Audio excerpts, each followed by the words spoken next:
Meu padrasto e minha mãe vão sair de férias com os filhos dele, me deixando sozinho para cuidar da casa, mas eu saio e, quando eles voltam, me culpam pelo que aconteceu.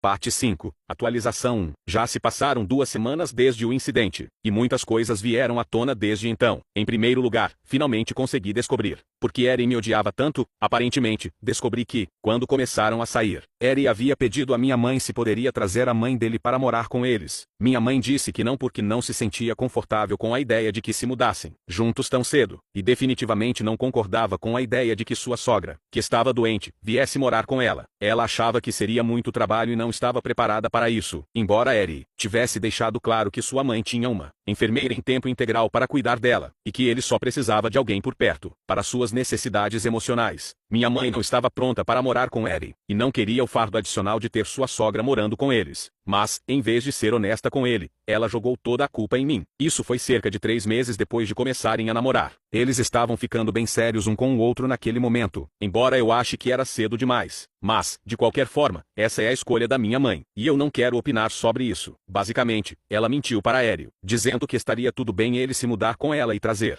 sua mãe e filhos para morar conosco, mas que não tinha certeza se era uma boa ideia por minha causa. Ela me fez parecer um delinquente juvenil, e disse a ele que já havia namorado outros homens no passado, mas que todos tinham ido embora por minha causa. Supostamente, eu aterrorizava os namorados dela porque queria protegê-la e manter todos afastados, já que ainda acreditava que poderia reunir meus pais. Ela também disse a Eri que não queria partir meu coração nem fazer com que a mãe dele sofresse por minha causa, porque eu teria feito muitos comentários sobre a família dele. Ela lhe disse que eu teria chamado a mãe dele de um fardo inútil para a família e dito que, se ela se mudasse conosco, eu garantiria que ela sofresse por isso. Isso é algo que eu nunca diria, porque não sou assim, e sei o quão insensível é. Aparentemente, eu havia chamado os filhos dele de duendes malvados que iam arruinar nossa família. Obviamente, depois disso, ele parou de interagir comigo completamente porque não queria ter nada a ver comigo. De alguma forma, ele acreditou na minha mãe, embora eu sempre tivesse me comportado normalmente com ele, e não houvesse razão para acreditar nessas mentiras. Descobri isso há alguns dias porque Eri vinha pressionando minha mãe a me deserdar e cortar todos os laços comigo por causa do que eu supostamente tinha feito. Ele achava que já era hora de fazer isso, mas ela não queria. Então, finalmente, ela teve que ser honesta com ele. Agora, eles estão vivendo separados porque Eri não conseguia acreditar que havia me tratado tão mal por causa de um monte de mentiras que minha mãe contou, simplesmente porque ela tinha medo demais de dizer a verdade, que era ela quem estava contra a ideia de sua sogra doente morar com a gente, e não eu. Em um e-mail, Eri até mencionou que não teria problema se minha mãe fosse honesta e dissesse que não tinha capacidade para lidar com uma pessoa doente em casa. Ele simplesmente teria conversado com a irmã dele e garantido que se revezasse.